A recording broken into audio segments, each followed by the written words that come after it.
guys. Howdy, brothers. Welcome back to yet another episode of Whiskey and Water. Back at it again. We have Mm. such a fun episode today. We have It's such a good episode. I love this episode. It's one, it's one of those episodes, dog. It's one of those episodes that just make you It love what you do. no, really, and like it's so funny because today I was like, oh fuck, like not fuck, but like okay, I gotta record the podcast. Like I just like was a little stressed Bestie, about doing it. I like woke up. I was supposed to be 30 minutes away. I was fucking like an hour with traffic, hour and 5 minutes. I'm like, I had so much resistance to it this morning. Mm-hmm.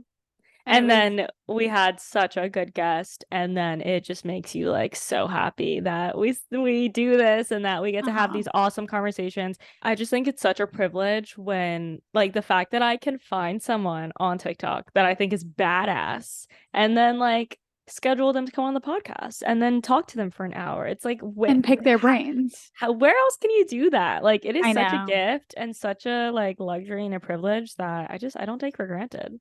We get like free consulting calls. Yeah. Like they're like schedule a consulting call. We're like, just come on the podcast. It's fine. So anyways, our guest today is Camille Moore. She is the founder and owner of Third Eye Insights, a digital marketing agency, which I think she said is 11 years strong now, which I was like, slay. 10 or 11 years strong. And she has such a great perspective and take on marketing in general. Like I feel like we've had a lot of conversations on the pod about social media marketing, content creation, but this is such a great high level perspective of marketing in general. Yeah. And she is just so incredibly well spoken. Like literally she got off the Zoom and me and Jess were like, how do we sound like her? Like how do we sound more like her?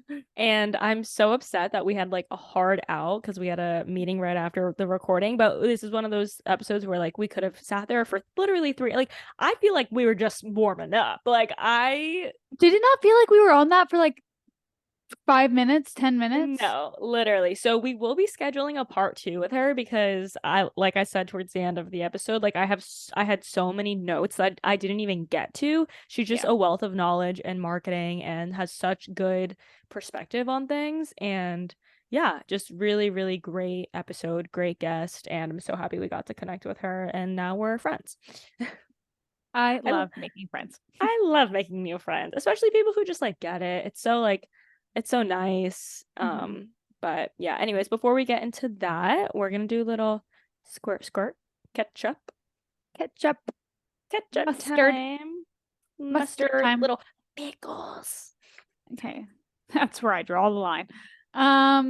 Today is the day after my birthday, guys.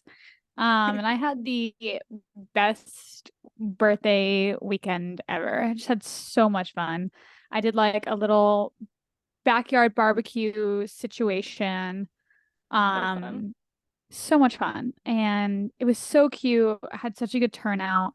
And I just had so much fun. And then my friend who owns Bomani rolled up and was like, I don't know if this is your guys' vibe, but I can get you a free comped table at this like penthouse bar later. And I was like, that's always my vibe. You don't know if this is your vibe? Does he know you at all? I know. So we all went there after and had just like so much fun. It was like the perfect like transition. Yeah, and then I was definitely hurting the next day. I don't know if anyone here has ever thrown up an Advil, but I just do not recommend. Do not recommend. It was probably one of the worst experiences of my life. Other than that, I had a great time. Went to the beach yesterday, went to Malibu, and then had a lovely little dinner, and yeah, just had the best birthday. So cute. You looked like you had such a great time. And I feel like this might be like the best birthday you've had in a while. I don't know. Yeah, it was good. It felt like exactly what I wanted to do, and like just had so much fun. Good. I'm so happy. Yeah. I know I wish I had FOMO. Wish I was there. I was there in spirit. But I'm so glad that your cousin Britt came and Yeah, that looks so nice. She's still there. Yeah, it was. I dropped her off this morning at or actually no, I didn't drop her off. But yeah, she left that this morning. Fast. Friday to Tuesday, yeah. Okay, cute. Love It felt a that. lot quicker than it was. Yeah, I feel like she was there for a second, but so fun. Happy birthday, Whiskey. Another year, another blessed year around the sun. Let's make Another this one one. the best one yet. Manifesting. Yeah, did you do your birthday journal? I haven't yet, but it's on my list. Okay, good. You guys know us. If you've been around, you know that we treat our birthdays as our personal New Year's. We like to do a little reflection on the past year of our life and kind of like manifest and goal set for the next year. So love I that. always feel like I want to do it before my birthday, but then like I'm just like not as inspired. And then my birthday passes, and then I'm like, okay, now I feel like I have clarity, and now I feel like I can do it. Good. No, that's good. Do it whenever it feels right to you. I actually was at the beach yesterday for sunrise by myself and I like wanted a journal, but I like didn't know exactly what to journal about. And then I was like, why don't I just get a head start on my birthday journal? So I did. But Slay. What else is new other than that? I'm going to a wedding this weekend. Very fun, very excited going to St. Augustine. And it's like kind of a weekend situation, big Airbnb, 14 people staying in it. so And fun. I'm so excited just to be with Tyler and all his friends and his girlfriends. It's gonna be a fun time. My planning is coming along. I booked a DJ, I booked Oh a my God, photographer, I booked yay. a videographer. Things are happening. Yeah. Wow, moving I feel along. like I'm at a good place right now, actually, as of like this week, because Noel stepped in to help me like plan and coordinate things, and I didn't know how badly I needed that help. Was it Um, really helpful? yeah, oh my God, complete. It's just nice to have even just a second brain and like eyeballs on things because Tyler is useless in this department. Mm-hmm. So like even just that, like having someone in my head understanding like where we're at, what needs to be done, just all that stuff is super helpful. Yeah, So I do finally, after like months of anxiety, actually feel like I'm at a good place, which is a weight off my back. love that. I know Yeah. you've And been like it's one like of those things where it's like you needed need it. help, but you don't know what you need help with. So you just like put off the help because you're like, no, it's fine. Like I gotta figure it out. And Noelle was like, let me just help you. I'm like, okay. Yeah, no, you needed that desperately. So that makes me very Yeah. happy. Yeah, things are coming along. We got the Bachelorette Airbnb booked. We're going to I'm Cabo. so excited. It's So gonna be so much excited. fun. Like now I'm like starting to think about outfits. So that's like when you know I'm at a good place. Oh my God. Ooh, fun. My favorite part. So yeah, that's that update. I recently worked a Halloween Opali event. That was super fun. It was a Halloween like mansion masquerade. Such a sleigh. And they hired me as a content creator. So we love that. Because I would have Wait. gone as like an influencer, Yeah, but I went as a content creator slash influencer. So that was so fun. that is so fun. And Love that. I got to work with my sister and one of my best friends. So I feel like, how we say like, what do I get to do today versus what do I have to do today? That was like something Hmm. I journaled about. Like I get to work with one of my best friends and my sister. How fun. So fun. I know. I don't take things like that for granted. So super, super fun. Got to figure out what I'm doing for Halloween. I fly back into Miami next. I'll be there a week from today because I fly in on Fun. Monday. So me and Yeehaw. them will Yeah, be together again next week. we have some big mood campaigns Hmm. scheduled. So Yeah, it'll be really excited fun. to shoot those. Me and Liv are speaking on a panel in November. So if the brothers want to mark that down, we haven't really like shared too much about it, but that'll be Saturday, November 25th. We will share more deets about that. If you guys want to mark that down, it'll be in Miami if you guys want to come and support. Yeah, one of these days we will be hosting a panel of our own. It is something that we've talked about Yeah. for years. We just haven't gotten to yet. But if that sounds like something of interest and you're in Miami or honestly any major city, like we're open to doing it in LA and New York, slide Hmm. in our DMs and let us know that we should do it. Because one, we would love to meet you guys like IRL. And two, we would love to do a panel. And if we had all the time in the world, we would have done like 10 already. But you know how things are. My God, guys, it's been on our to-do list for so long. It's not even funny. I actually, Um, at the Opali event, I met a girl who was like, she was like, I listened to one of your podcasts like years ago, and I remember it resonated so much, blah, blah, blah. She's like, and then it stopped showing up on my Instagram feed. I'm like, Instagram doesn't want to see us, Lynn. They really don't. damn. They're our Now you got to worst search for enemy. us. we just recently surpassed 200 students at SOAM as well. So that's super exciting. Yay. And yeah, we just Oh absolutely my God. love getting all the heartwarming messages. I have to share about that on my Instagram stories. Oh my God, here's an update. I like didn't post on Instagram for a week last week, just like because of everything going on with, Israel and the war. I just like didn't feel called to post. But then I kind of just like didn't feel called to post at all. Anything. Dude, I feel that on like a spiritual level. Like sometimes I'll take like a day break to like let stories expire and then I won't post for 3 days because I'm like, I don't feel like Yeah. posting. No, I'm telling you, I'm like, I'm coming and something's happening. Something's happening. I'm trying to figure it out and like figure out how I want to move forward with it. But I'm definitely not feeling, and it's weird. It's like, I guess for like any normal person, like it's like, oh, you don't post on your stories, whatever, no big deal. But like as influencers, as content creators who have been doing this for like 7 years, like they're other than like, a week during COVID and when I left for a week to get engaged in Arizona, like we haven't gone a day or more than 2 days without posting on our stories, right? Like it's kind of Yeah. just something that comes with like the territory of our job, and like the nature of keeping a community and an audience involved and engaged with your life. But I don't know, there's something coming over me that's like really wanting to kind of reclaim. I don't know if it's privacy or just being present in the moment. But Yeah, yeah, because that's how I feel. I'm like, I just don't want to like share every little thing. I just feel like I hate feeling like obligated to share it. And I also obligated, yeah. I try to like think about where things are coming from too, where I'm like, okay, like well, I want to post, I want to post this. And I'm like, why do I want to post it? I'm like, does this Yeah, add is value? it Does it right?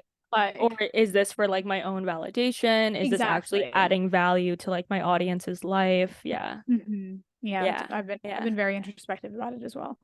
Interesting. Well, Yeah. love that for us. Things change and that's totally fine. So, but it is an interesting thing to observe, like, hmm kind of just a change in pace on how we share and what it means, I think, to share our lives with an audience is interesting in general. Yeah. But moving right along, we are introducing a new segment as of today As called of we do whatever we want here. as of right now called random purchases on Amazon for the week. We felt compelled to share. Random Amazon purchase or purchases of the week. One, two, three, go. Oh, I'm going first. Okay. Yeah. I bought a Quicksilver liposomal glutathione. What I supplement? bought yeah, it's a supplement. Okay. Liposomal glutathione.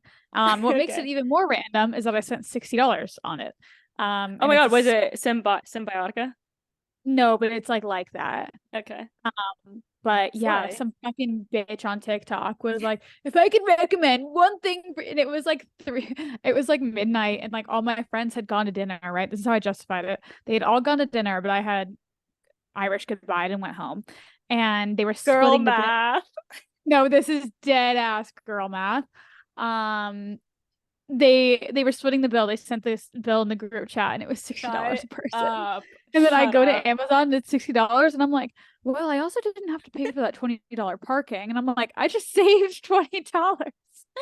It's so bad. So I bought it. I haven't even tried it yet, but whatever. The girl said it's good for your health. So and Girl I math. also was like, okay, am I gonna spend $60 on Korean barbecue or am I gonna spend $60 on a supplement that's gonna make me feel like a superhuman? Bro, the TikTok shop be getting you. All right, have Gets you TikTok shopped?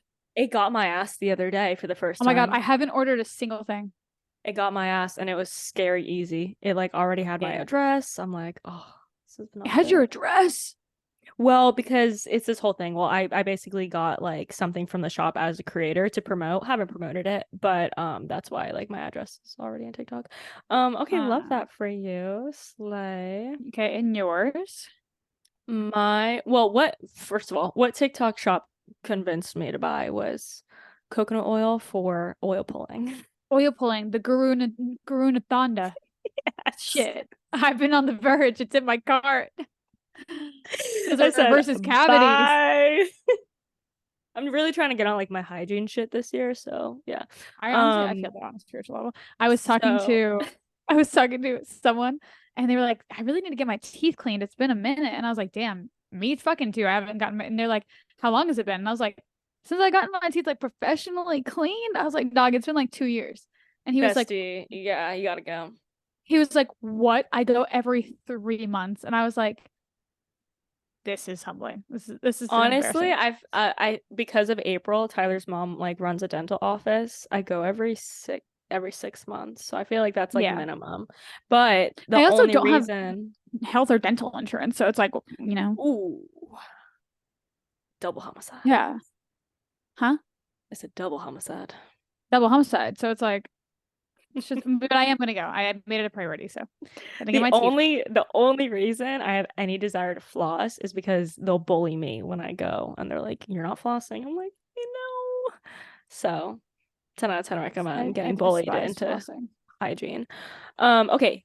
Well, we did a little wraparound. My random Amazon purchases for the week are goggles, the kind without like not a snorkel, just like the so I can play mermaids at the beach, Okay, love that. and a grout pen because I found out the hard way that my bathroom didn't have to be regrouted. I just needed to like clean the grout or use a We've got grout to pen tell the brothers about so it can Dern. be white. Oh my God, yeah, you guys, we have a new slogan. Maybe the Socially Ambitious podcast should just be the Dern podcast. Dern. I'm into it. So, like, we've come up with this new slogan, Dern. DIRN. Do it right Do it now. right now. Do Do it it right right now. now. Just do it right now. Because we've been having these calls for Socially Ambitious, and we've been like scheduling when to do things, even if it's like the smallest thing. We're like, when should If it's when like should reach out we to someone. yeah, like oh my God, I have to text so and so, and then we're like, what day should we plan on texting so and so? And then we're like, well, really, Anna was like, why don't we just like do it right now? And she said it like after a few times, after a few meetings, and then I was like, do it right now. Darn. Dern. And now we are legitimately living by it. I What like I'm gonna durned get it tattooed. I durned too hard. Yeah, but this comes with a disclaimer. Dern, but don't dern too hard because I did dern too hard and I got my entire bathroom regrouted because I wanted it to be white in between the tiles. So I hired a contractor without running it by Tyler. First mistake. Rookie mistake. First Rookie mistake. mistake. First red flag. They come, they make a mess out of my bathroom. It's still a mess. I still haven't fully cleaned it up. I'm probably inhaling fumes every time I shower. And basically, long story short, I $200 later in a destroyed bathroom.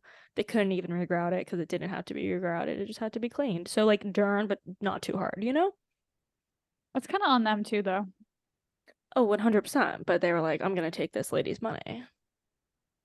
Wow. Dern too hard. That's what happens. That's what happens. Tyler tried putting this new fan in at 8 o'clock last night. He said, I'm just gonna Dern it. I was like, Slay King. Did he Dern it? Um, he Derned it, but it's not done. He half Derned. You have turned it. All right, let's enough of our BS. Let's get into this episode, shall we? You guys are gonna love it. We shall. See y'all on the other side.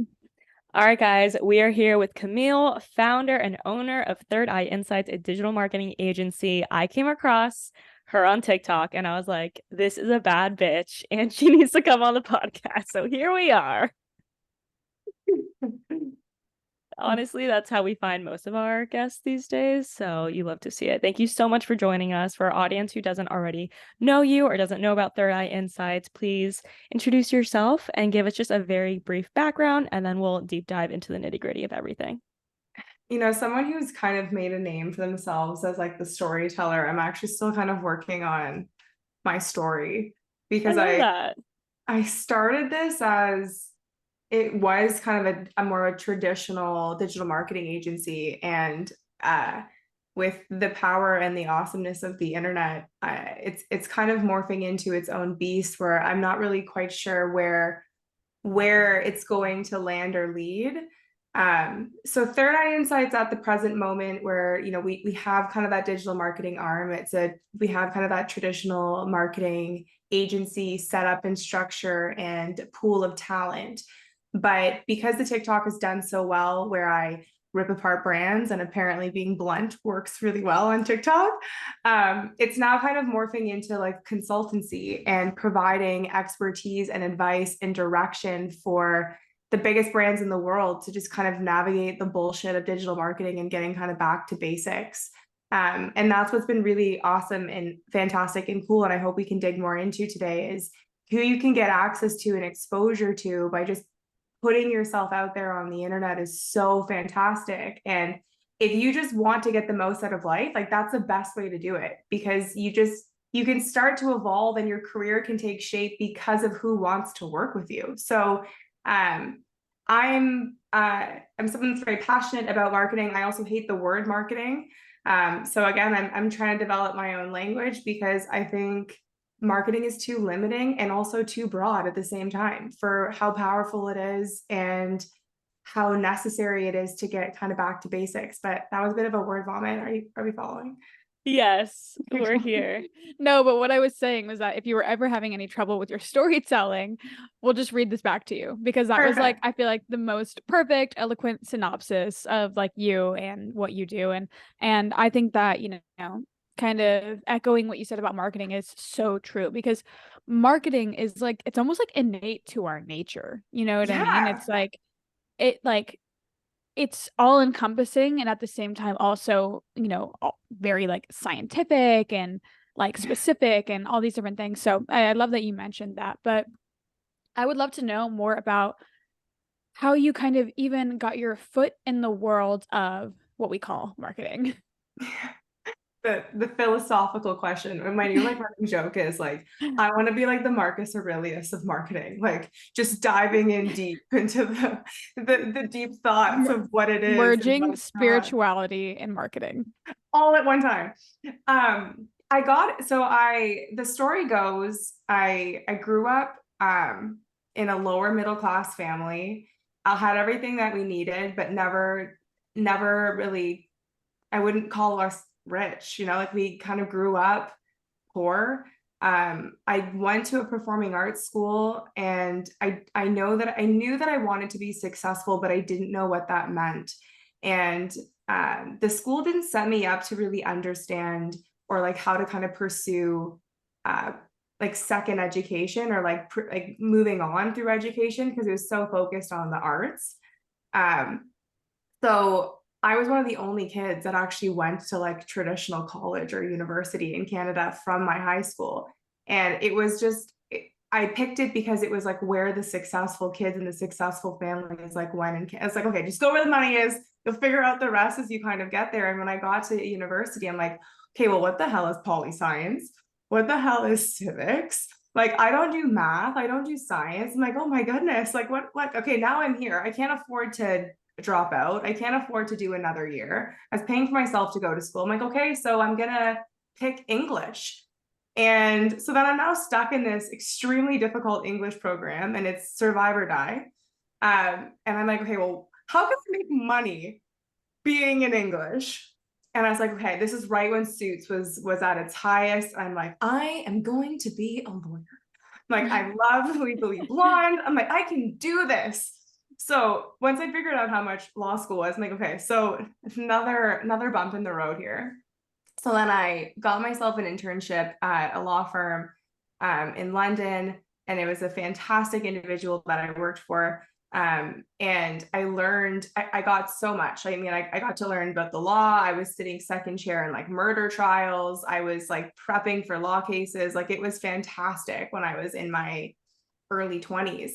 But in doing it, I realized how much I hated the law, because it's not what you see on Suits. Like, it's very clerical. Like, it's literally like writing essays all day. I'm like, this is my nightmare. This is not, I want to be like wearing fashionable outfits, telling people what to do, arguing my way through life. But like, this is not the plan. So in kind of doing this, working at this law firm, I had been doing this comp sci course, and I learned how to use Photoshop.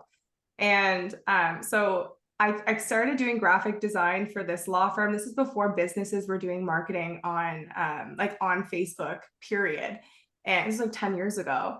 And it ended up working. Like this law firm was getting tons of business because it was this crazy idea of like where people were spending time on Facebook is where they'd also potentially hire a lawyer when a problem occurred. And he was like, "You're really onto something. Like, I think you should keep pursuing this marketing thing." And I'm like, "Oh, I mean, this is so fun." At the time I was waitressing and I was like hauling ass for like no money. And I'm like, "Man, I can do like a month of socials for like a third of my waitressing. Like if I can get like 5 of these clients, like I'm rich." Like at 20, that was absolutely pure wealth, like for what I was building to get like $500 a month for like 12 posts. Um, so that's kind of where Third Eye Insights started. The law firm helped me incorporate the business. It started out very much as kind of, it was like my revolve fund. I got to graduate university without any debt. And at some point, like the owner of the law firm was like, "Okay, you could be a lawyer. Like, you know, you're smart enough, you could do it, but it's not what you're passionate about. Like you really should pursue marketing." And so I ended up getting a job. There's a few other kind of steps in this where I was, I met the right person and I was working in medical cannabis before it was federally legal in Canada. So I got a really great job as a head of marketing, at a time where nobody wanted to go into weed. Like it was so taboo. So because I was at the perfect age, it was kind of like the .com like boost because before it busted, because it went federally legal. We were the first G8 country to make cannabis federally legal. Canada really set the stage. There was so much money from all over the world pouring into it, and there was like 10 chief marketing officers, and I was one of them. And so I got to like market a highly regulated industry, and I still had Third Eye Insights on the side. It was chucking away. We had some clients. I had a great marketing gig, and it was doing really, really well. And I basically I got myself at a crossroad, and this was right before COVID, and the agency was kind of growing, but I also had this like full-time career that could have grown into something also very successful. And I was kind of pulled in two directions. Like, okay, what do I do? Do I do the entrepreneurial route where there's no guarantee, or do I pursue kind of this career? And obviously I took the Third Eye Insights route, and so I've been at it now for almost 10 years. We incorporated 8 years ago. So I actually started when I was in my undergrad, and it's been an evolution. It's been crazy because I rode the wave of how successful or how amazing it was to be a digital business during COVID. It was really scary in the beginning, and then it became like amazing. It was the best job to be in because all businesses had to market digitally. And that went really well. But then we also saw kind of the recession first, because when all these businesses that were doing so well during COVID, they also completely pulled back marketing. So at being 28, I've already seen a boom, a bust, a pandemic. So it was a lot of rapid learning. And that's why when I say like it's tough to even kind of explain my story or how I got here. I didn't even think that I could ever work for the biggest brands in the world. Like I didn't even know what marketing was. And if not for meeting the right people, being at the right time, being the right age, being at the right place, and then with TikTok, that's when it really took off. I wouldn't be having this conversation here. I don't know where I would be, but there was never a plan to do this or be here. So here I am. Oh my God. There's so much to unpack here. I'm like, you just shared so much of your experience. And one, I want to note the power of pop culture and TV shows is wild, because I feel like there's also so many people in your shoes who are like, oh, I want to be a lawyer. That looks fun. But regardless, I think that's the beauty of this space, is that like you didn't have a plan, but you just made the next best move for yourself, and it got you here. And that's something that Jess and I always talk about being in this field, is like, not only are there endless opportunities, but you don't even know what opportunities are out there until you get something in your inbox and you're like, what? I can do this? You want to pay me to go on a 7-day trip to do this, to do that, Yeah, to work with the biggest brands of the world? Like, it's not something that we can even think of. And that is the beauty of this space, of marketing, of the internet, of this time completely. that we live in, is just like the opportunities. You have no idea what's out there for you and the doors that will open for you.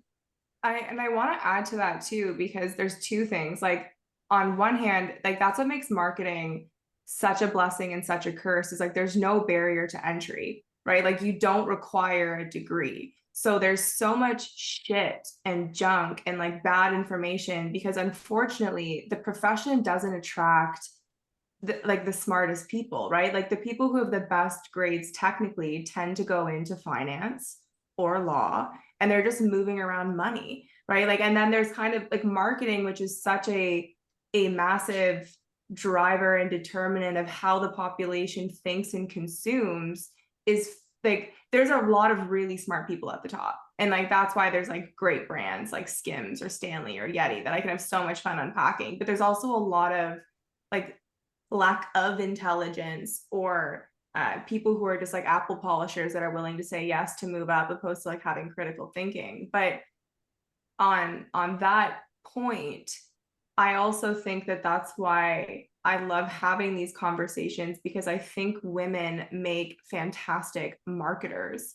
Like we understand like complicated interpersonal relationships. We understand like how, like when we're saying something without saying something, and like layers to conversation and body language and behavioral cues and details that, especially our age demographic, like we are such a perfect age group to market. And that's why there's so much business to be made in this industry. Even to speak on what you were also talking about, Olivia, that we're blown away that a brand wants to send you on like a 7-day trip, but that's like that the value of that to the business is so massive that it, on the other hand, it's like it's so intangible for like the people who are running these businesses are over 50, right? To be on C-suite, you put a career into this, and those are the careerists. They don't know how the fuck to work TikTok. And like you two are geniuses to them. Like you have information that is just so locked and keyed that it is so valuable. So anyways, yeah, I completely agree with it. Clearly I can talk about this forever. So I love it. You can so clearly see that this is like your passion, and I'm just excited, honestly, to be connected and like to learn from you. To go back to your point about women specifically being so good at marketing, I feel like there's a level of intuition and nuance that's required to understand what makes good marketing, bad marketing, what's timely, what's on the pulse, and just like considering multiple factors of society and culture at once. And women are just more intuitive than men, like period. It is what it yeah, is. And I feel like that's why we have that special touch. totally. But I also, it's like I want to use that message as like the piece of empowerment, because when I like so many of my girlfriends that are in different professions, like when I sit down with them, I'm like, shit, you're a great marketer and you don't even realize it. Like that was a great tagline. That was a perfect microscript. Like, and that's why I think TikTok has had such a massive emergence, because the having those skills to create aren't at the same bar of where it was for Instagram like 5 or 6 years ago. Like you don't need to be going to Paris and like having designer outfits. Like you can create content that gets millions of views just by showing what's in your purse as an average person, or like how you curl your hair with a Dyson Airwrap. Like we've moved to like we want to see how regular people consume, and like so that's it. But then also to that, that's where like the imposter syndrome is just holding back so many women, because they think they need a degree or they need some kind of validation to be like, you're really great at marketing, like you're really great at understanding the psychology of human beings and like how women or how men think and buy.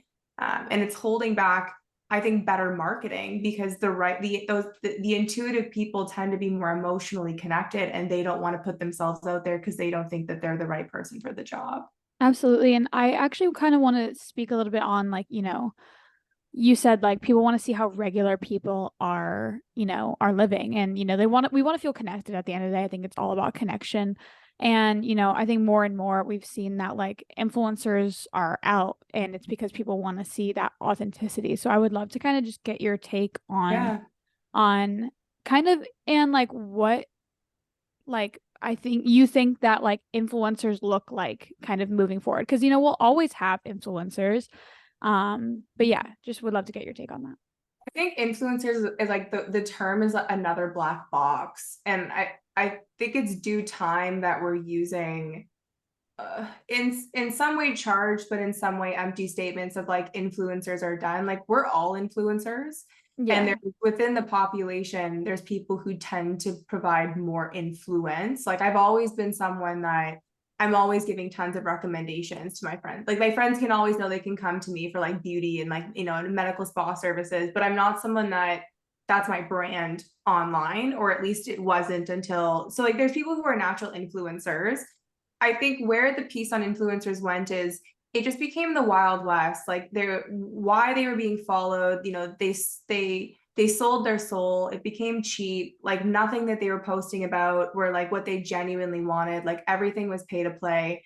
I feel like that way really with the Kardashians. Like in my opinion, they've lost their throne. I don't think they're relevant anymore. I don't feel like I can trust them, or that there's anything that they're posting that they're genuinely buying. Like even when Kim is wearing Dolce, a month later it comes out that she's now, their lead model in Italy. Like we don't want that experience. Like I wanted to truly know what a celebrity was putting on her face without the incentive of having kind of that kickback. And I in addition to that, as kind of a second tier, the rest of the world who's constantly looking at the top, whether it's like big businesses, how they market, big influencers, how they market, the smaller and medium-sized businesses were like, I want that.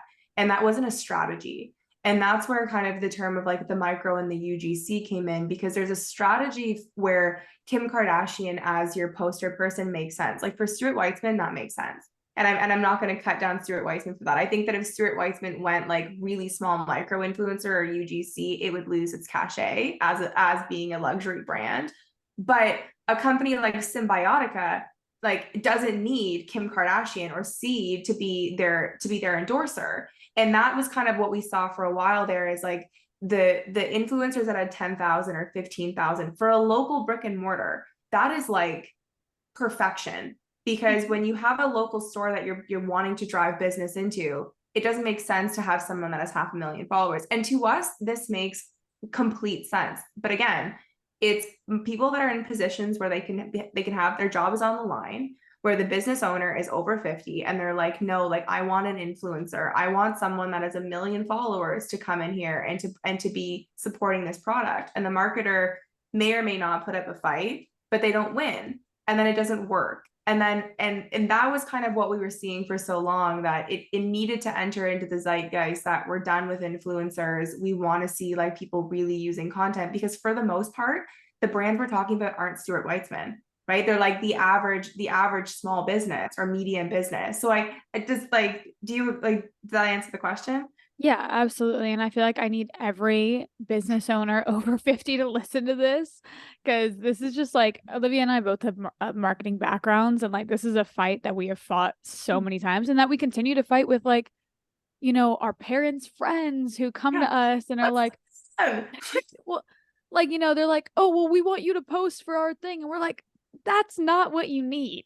We're like, why? I can help you in so many other ways. But yeah, it's so true. And I think that even just like with like the human, like people are human, and people like are on TikTok oversharing so much of their lives. And it's like, even like, oh, what's your skincare routine? And then they share their skincare routine that they do. But you know what? Like people's skin needs change. And maybe in a week you're not using those same exact products. And then people are like, oh, now I can't trust you because you're using this, or you intro a new product. And it's like, like there's just, it's almost like just too much like information overload with everything. And I think on the same side of the coin, we almost like don't give quote unquote influencers or content creators enough like grace to like just exist and be and like share unapologetically, which is what we originally loved them for to begin with, you know? Great point. Great point.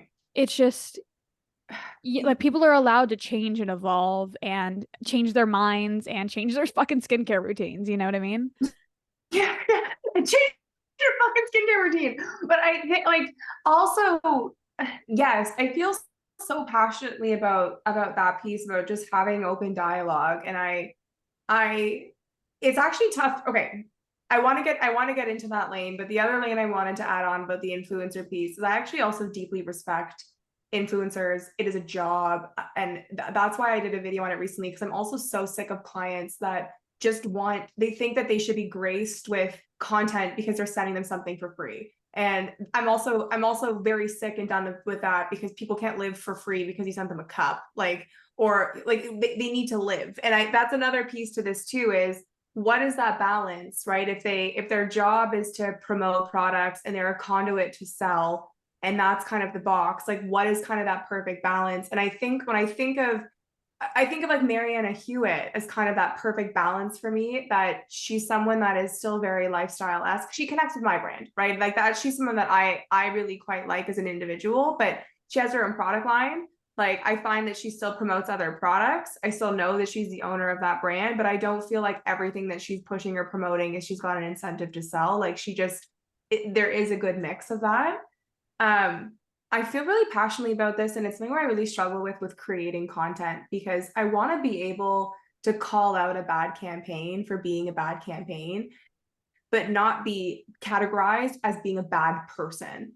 And that's what I really struggle with in this role, is that I think Bud Light made a major mistake with that campaign that doesn't make me anti-LGBTQ. And that's also like when it kind of speaking to like that authenticity piece is like, it is, the internet is scary. I'm human. It's fallible. unforgiving. It's unforgiving. But I also think that as a collective, we need to be able to have open dialogue and discussion. And it also has to come from our creators to tell us that they can't be afraid to speak on their platform when we're following them, because we also want to know them. And that's not to be hateful. That's not to promote any sort of agenda. Yeah, that it's just to have a conversation. Right. And that's something that I feel passionately about personally, and being able to change the opinion. Like I want to be able to talk about why I think it's a bad campaign, and if someone has like a discussion about it, being able to change my opinion or my mind, or like learn something about the business, and maybe or on the other hand also say, because when the Bud Light example, the only people that were difficult, disagreeable, or mean were not their customer. And I had an insane amount of transgender people reach out and be like, thank you, because we don't also have to agree with this campaign just because we identify as transgender, or being in the box in which that these people that aren't their customer are trying to defend for them. So it also shows you that we just need to have more conversations like this where we can just talk. And I also feel like in that specific case, I mean, you want to share your professional opinion as a marketer, not your personal opinions about your stance on the LGBTQ plus. So I feel like, in trying to share that, it's like I'm approaching this as a marketer, and it is a business at the end of the day, and that campaign is a business decision that they chose to make. So here's my take on it as a business person, you know what I mean? And that's completely separate. Like your professional opinion can be separate from your personal opinion, like. Great point. Yeah, but also too, again, my personal opinion also doesn't impact who their customer is, and that's another piece to this too, is you don't sell to me as Bud Light. I don't drink beer. Right. And so I'm not your customer. It's knowing your audience and reading the room. It's actually so simple. I think it'd be fantastic. As a person, you're selling to me 100%. Rupaul Drag Race can be within the brand universe. You're getting me. You're getting the crew. But we're not also Bud Light. That's the point of this conversation. Is I can have a professional, I can have a personal, and then I can have the like, where are my dollars going? And that's why objectively their stock price plummeted, because we can't please everyone. And that's what makes marketing cerebral. It's really like, to go back to kind of the woman concept, like women, for the most part, I'm not going to generalize, they are really good at catering themselves and their approach to the room that they're within, and like knowing their audience and communicating and evolving and shifting and changing to make, because I struggle with it, don't like to be disagreeable, and it's something that I'm working through. So it's why more women should get into marketing. Yeah, and thank you for coming to my TED Talk.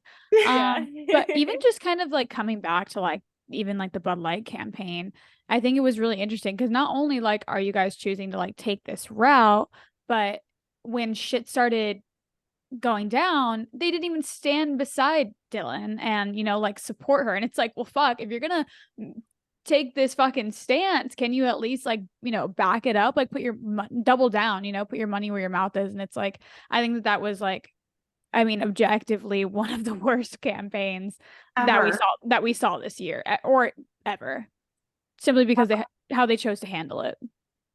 And I just talked about it too. Like it wasn't that Bud Light moved into a category that its audience didn't align with. Bud Light actually had been sponsoring pride parades for years. Yeah. And they've been doing like select like pride initiatives. Like they were entering into the fold. It's also the talent you select. And that's why influencers and like understanding their brand and what they stand for and their authenticity like really matters. Like in my opinion, it wasn't that they worked with a transgender. It's that Dylan Mulvaney's humor style doesn't work with the audience.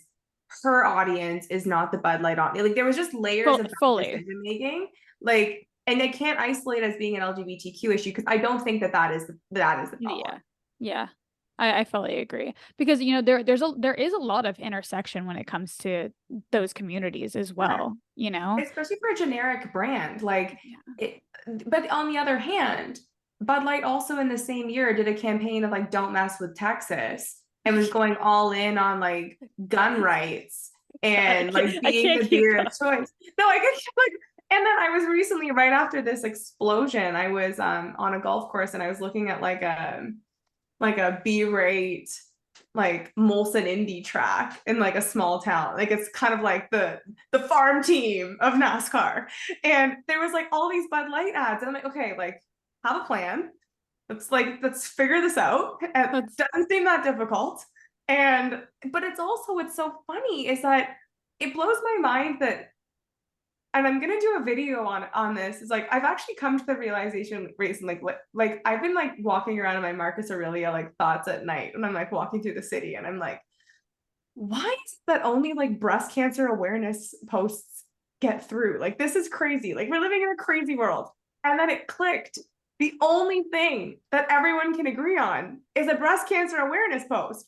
And because there's just so many opinions that are being validated, the only thing that we get out is something that doesn't matter. And it's not that breast cancer awareness doesn't matter, but like when and Stanley Cups is great marketing, it's just next to me. But like if Stanley Cups can only agree on breast cancer awareness month post, they're not getting anything done. Like it's just not effective.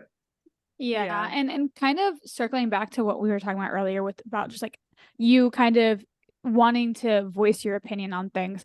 I think that people are so scared, particularly, you know, people with followings and whatnot, because like, again, the internet is so unforgiving. But I think that what needs to happen, and hopefully a shift that will happen, is that we kind of just remove so much emotion out of things. Like the conversation doesn't need to be as charged.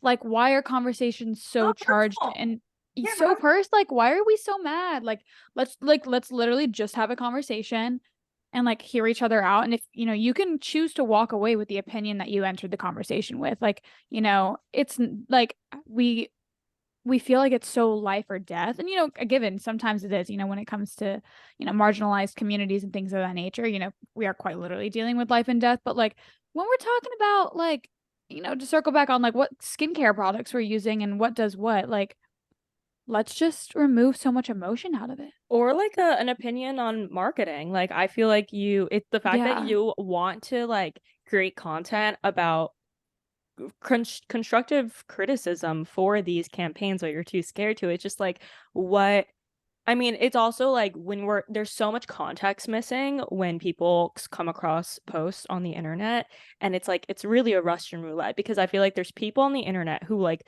spew hate, make those comments, decide that they're going to be judgmental and judge someone off of one post with zero context, and then there's like rational people like us who don't spend time out of our day leaving comments and I know, like ruining someone else's day. Yeah, I ruining know. someone else's day. It's It's insane. just, but like, it's a crapshoot. Like, you just never know. Like, this content is going to complete strangers, versus in real life, we get to choose who we're showing up in a room full of people with. You know, on the Yeah. internet, it's like you are going to anyone in the fucking world, and there's a lot of And- crazy people out there. I mean, there's crazy people. There's people having a bad day. There's people not fully listening. There's people who need therapy. There's people who There's need people- to unpack their And there's trauma. people Like, whose opinion don't matter. yeah, Like, period. it's just like also to be blind. Like, and I will say though, I think this is worth saying. In my escapades of being really me, of being really me and just being like saying what comes to mind and being blunt on the internet has actually been fantastic. It's really, but I'm ready for it. Like, no hate. It's been extremely positive because it's been thoughtful. Like, it's not hateful. Like, it's not coming in and that is like my purpose in this, is that a lot of these companies have done it to themselves, like these faceless entities that don't stand for anything, to be riding on the backs of like save the whales. Like, I need to be able to say, don't ride on the save the whales to make sales. That doesn't work. It doesn't connect with your brand. It's not authentic. That doesn't make me anti. I love the whales. I want to save the whales. Let's keep the whales. But the whales make sense for like 4Ocean. Like, I'm gonna buy more 4Ocean product because like they're genuinely taking plastic out of the ocean. Like, it's not a bank that's just saying like we support pride rights all year round, and then the flag comes down after June and they have 3 branches in the Middle East and nobody there can be openly gay. Like, that doesn't mean anything. And like, and anyone that is truly passionate about it has to take a step back and say, you like, we need to ask more, or we need to say, I'm not, like, this doesn't fly. And that's what it's about. It's not ripping apart of whether or not that organization, that ideology, that passion has merit or is grounded in something that's worth believing in. It's having these, and the reason why these corporate entities are doing it is because of ESG ratings.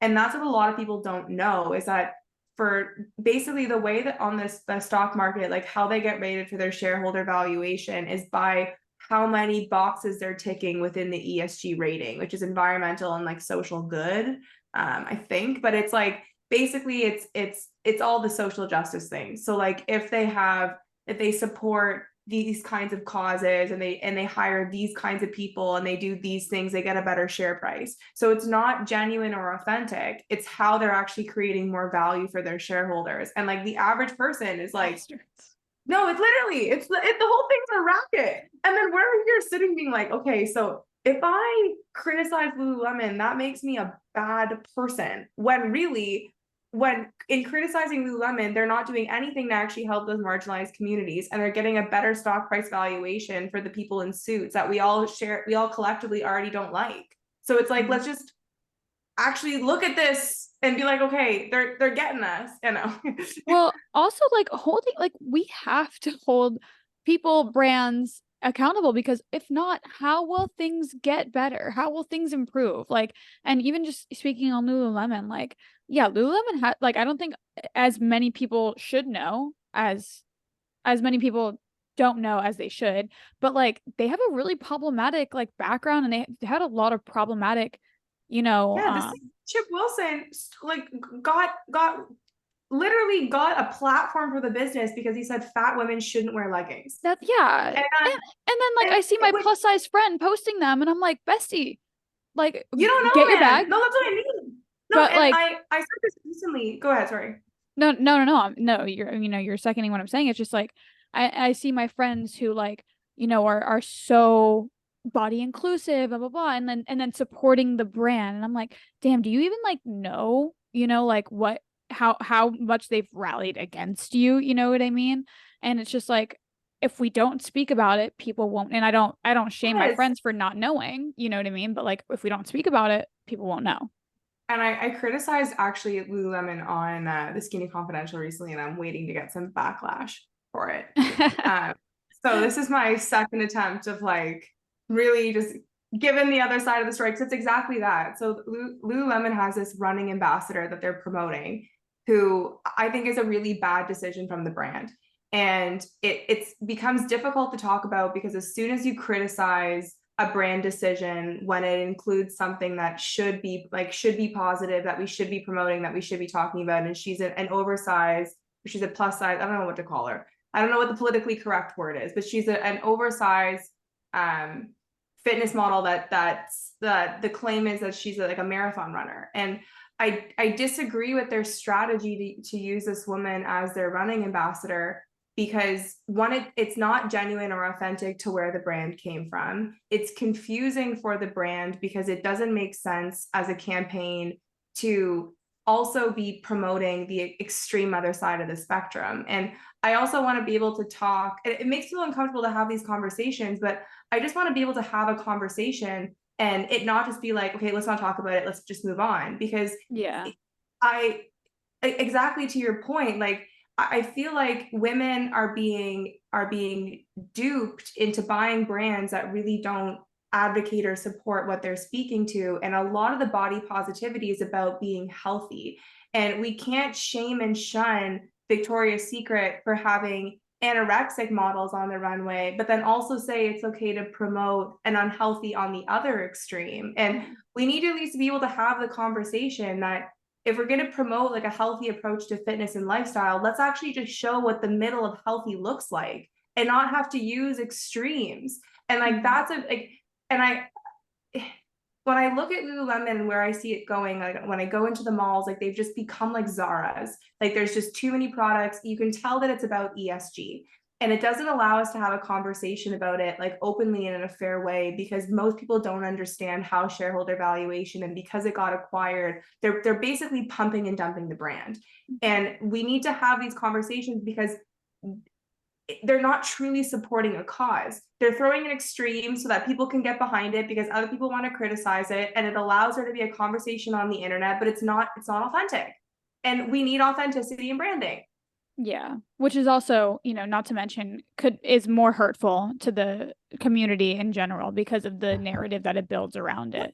Yes. And, yeah. Like if we're going to use her, let's have a story about her aspiring to want to become a marathon runner and her pursuit in getting healthy to get there. Like that's incredible. And like I'd be so supportive. I would like want to watch her video, but I would like, opposed to just like, here's our marathon runner with no context, no story, no nothing. And it lacks authenticity. It lacks like it's not it. Yeah. Yeah. It's surface level. They're like, okay, check. Yeah, Yeah, box checked.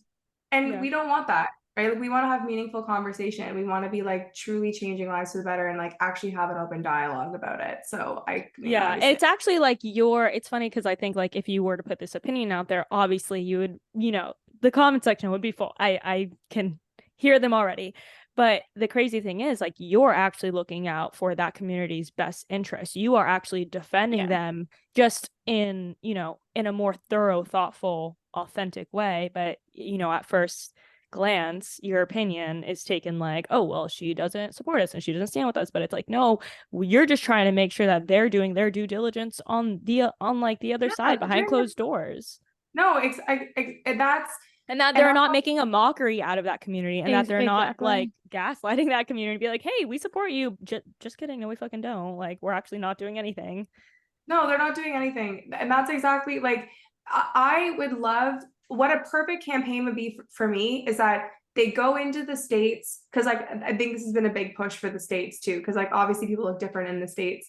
And that's also a big issue too, like with not having proper like access to quality food, like quality food being so expensive, like the food deserts. Like a great Lululemon campaign would be to do an application where people who've really struggled with wanting to lose weight get basically a year supply of Lululemon clothing and a personal trainer, and they track their progress throughout the year for how they can get to whatever their healthy looks like.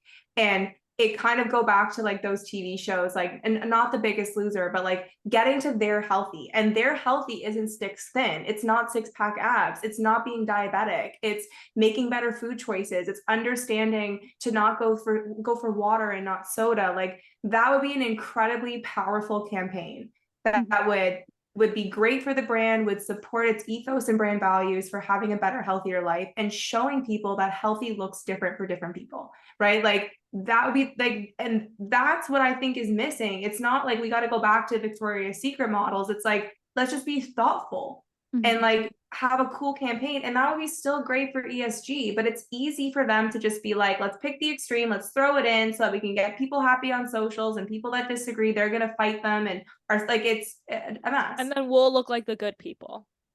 Yeah, we'll look like the good people, but you know what? We still did say that 8 years ago. Yeah.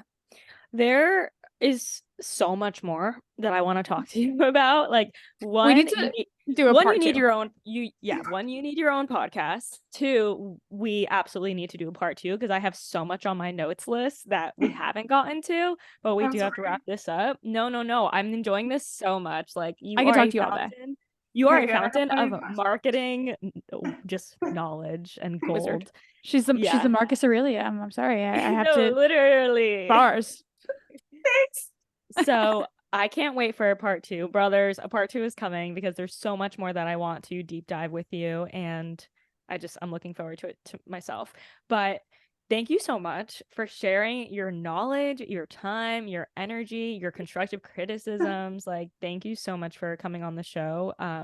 If our audience wants to follow you and follow the agency, where can they find you at?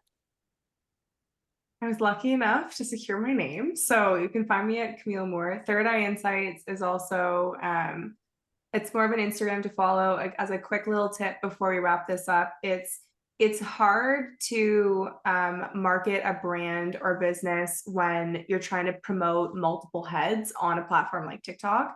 So we tried it and it was just too difficult. So Third Eye Insights is on Instagram, but if you want to follow like tips, tricks, and like my thoughts, it's Camille Moore. Amazing. Guys, thank you guys so much for tuning in. If you liked this episode, please take a screenshot, tag us, tag Camille, let us know how much you loved it, and we will see you back here